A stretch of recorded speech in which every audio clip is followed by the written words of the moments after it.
What's going down, guys? How you doing? This is TK coming at you. Just had an interesting conversation with a gold bug who was considering the concept of blockchain being a worthwhile technology, but Bitcoin being shit.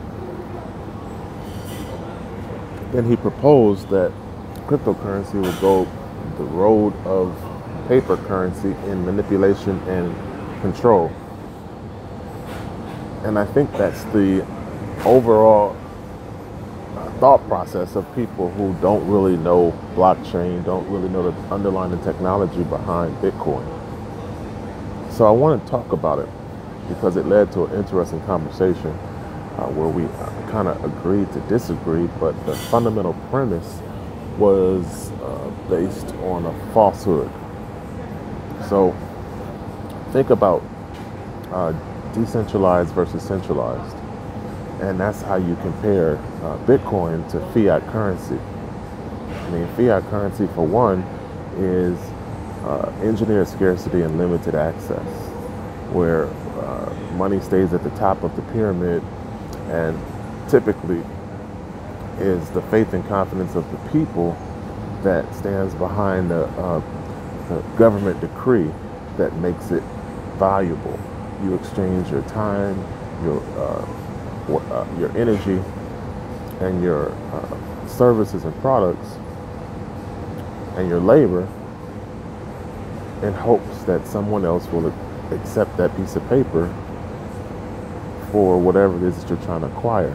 So let's fast forward to Bitcoin, and let's talk about a decentralized asset that is solely based on mathematics, a consensus within code, and the security behind Bitcoin is based on a keychain, not based on physical assets that's held within a safe. And I think that's the fundamental problem that people don't understand. When you talk about hacking, what you're talking about is access to the key that opens that safe. That is the only way you can hack Bitcoin. The algorithm is 256 Shay right now, and if you look at a hash transaction, what you'll see is a Quicken application that shows a chain of custody. So there's no value in the chain of custody. It's just a ledger. And that's the difference that I think fundamentally people don't really understand. I mean, if you talk about a cold storage solution that's not online, and then you talk about guarding your private key in a separate location that's not accessible, then no one has access to your funds except you.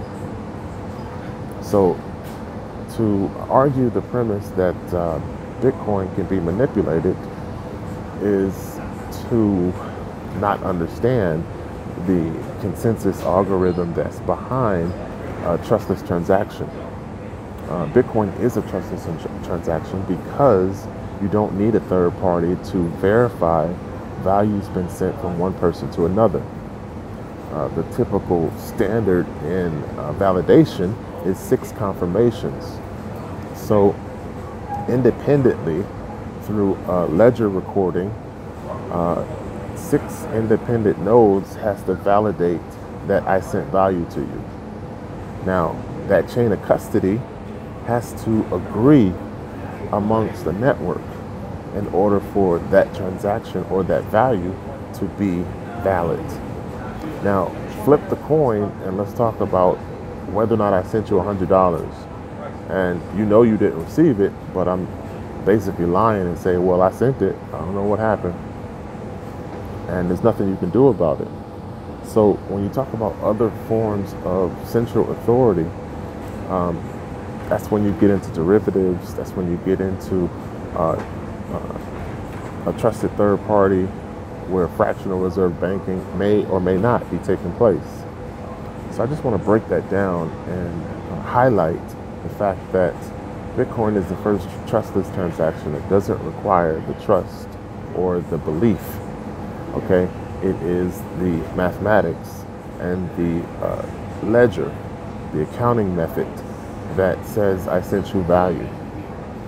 So there's no way that you can hack Bitcoin. Now, a person can be careless with their keys and leave the keys to the vault accessible, but that's individual error. That's not a network error.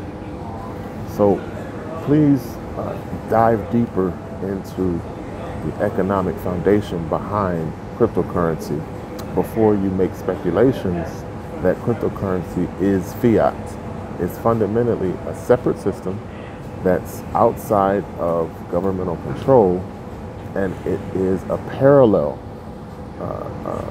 a system that allows you to build equity without having to ask someone else whether or not it's possible, whether or not it's okay. Okay, that's a big difference, and that's not something that is going to be limited to a fringe market. It may be a $50 million fringe market right now out of 7 billion people on the planet, but when people find out, or when people are vice gripped with the fiat currency changes and demonetization and demonization of paper money, smart cash or smart currency is going to look for an outlet. And whether that outlet is gold, silver, or Bitcoin, it doesn't matter. It's going to be some sort of physical alternative to manipulation and control. And I think that's more sound when you have a trustless transaction, because even in gold and silver, fractional reserve banking can take place. So let's dive deeper, guys, into study, and let's come at this from a factual and not from an opinionated basis.